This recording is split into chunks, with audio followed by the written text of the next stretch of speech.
Hi అండి. ఇదొచ్చేసి నిన్నటి vlog అండి. బెడ్‌షీట్స్, పిల్లో కవర్స్ ఇవన్నీ కూడా బాగా మురికిగా ఉన్నాయని చెప్పి ఇంక నిన్న తీసి వీటిని వాషింగ్‌కైతే వేస్తున్నానండి.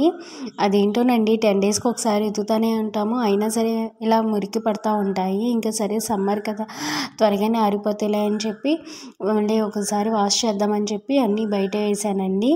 ఈ ఎండకో ఏమో గానీ అస్సలు పనులైతే చేసుకోలేకపోతున్నామండి. ఊరికే అలసట వచ్చేస్తుంది. అలాగే చెమటలు కూడా బాగా పడుతున్నాయి. ఉండలేకపోతున్నాము. ఇంకా ఒకసారి మార్నింగ్ కదా కిచెన్ కూడా కౌంటర్ టాప్ ఇవన్నీ జస్ట్ క్లీన్ చేస్తున్నాను. డస్టింగ్ చేసుకుంటున్నాను. ఇదంతా క్లీన్ చేసుకున్న తర్వాత ఇంకా ఒక టబ్లో సర్ఫ్ వేసుకుని ఈ బ్లాంకెట్స్, పిల్లో కవర్స్ ఇవన్నీ కూడా నానబెట్టేసేసుకున్నానండి. త్వరగా పనులవి చేసుకుని ఇంకా లోపలికి వెళ్ళిపోదామని చెప్పి ఎండకి అసలు ఏం చేసుకోలేకపోతున్నామండి. ఇంకా వీటితో పాటు నేను మ్యాట్స్ ఇవి కూడా తీసానండి. ఇవి కూడా వేరే బకెట్లో సర్ఫా వేసి వాటిని అలా నానబెట్టుకున్నాను. ఈ బట్టల పని అయిపోతే ఇంకా తర్వాత టిఫిన్స్ వాటి దగ్గరికి వెళ్ళొచ్చులే అని అనుకున్నాను.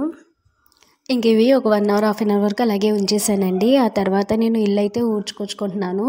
మా ఇల్లు మొత్తం ఊడ్చేటప్పటికి కనీసం హాఫ్ అన్ అవర్ పడుతుందండి.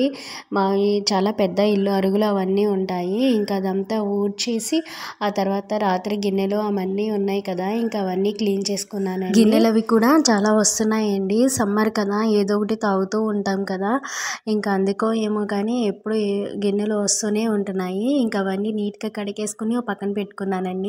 ఇంకా పిల్లో కవర్స్ ఇవన్నీ తీసాను కదా, ఇంకా పిల్లోస్ అవి కూడా ఎండలో వేసుకుందామని చెప్పి ఇంకా ఎండలో అయితే వేసానండి. సమ్మర్ కదా ఇలా పరుపులు, బెడ్స్ను, పిల్లోస్ అప్పుడప్పుడు ఇలా ఎండలో వేస్తూ ఉంటాను నేను. ఇంకా అలాగే ఎండలో వేసాను.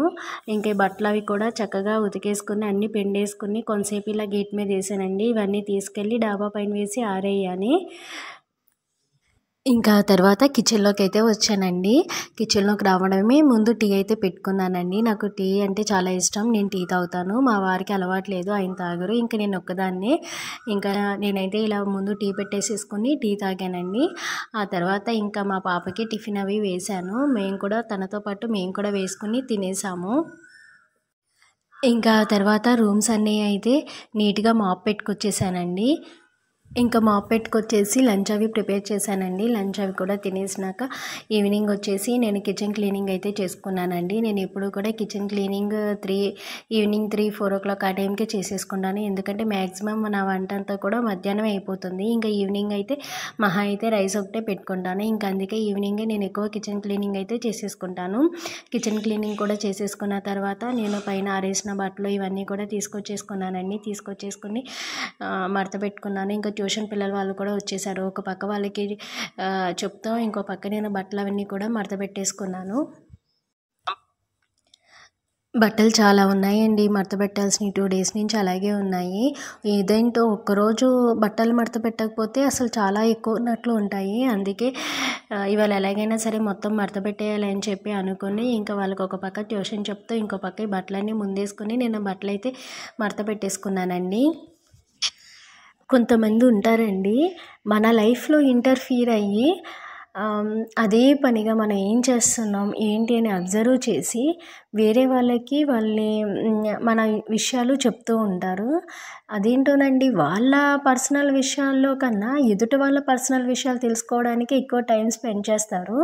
ఇటువంటి వ్యక్తులు చూసినప్పుడు ఏంటి ఇటువంటి వ్యక్తులు కూడా ఉంటారా అనిపిస్తుంది. నాకు రీసెంట్గా ఇటువంటి పర్సన్ అయితే ఎదురయ్యారండి. ఎందుకో షేర్ చేసుకోవాలనిపించి షేర్ చేసుకుంటున్నాను. మీ లైఫ్లో కూడా ఇటువంటి వాళ్ళు ఎవరైనా ఎదురై ఉంటే కింద కామెంట్ చేసుకోండి.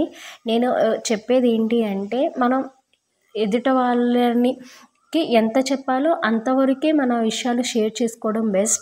అంతకు మించి ఎక్కువ షేర్ చేసుకుంటే నాకు ఇలా గడిచిందండి. నా వీడియోస్ కనుక మీకు నచ్చినట్లయితే ప్లీజ్ లైక్ చేయండి, అలాగే సబ్స్క్రైబ్ చేసుకోండి. థ్యాంక్ యూ అండి.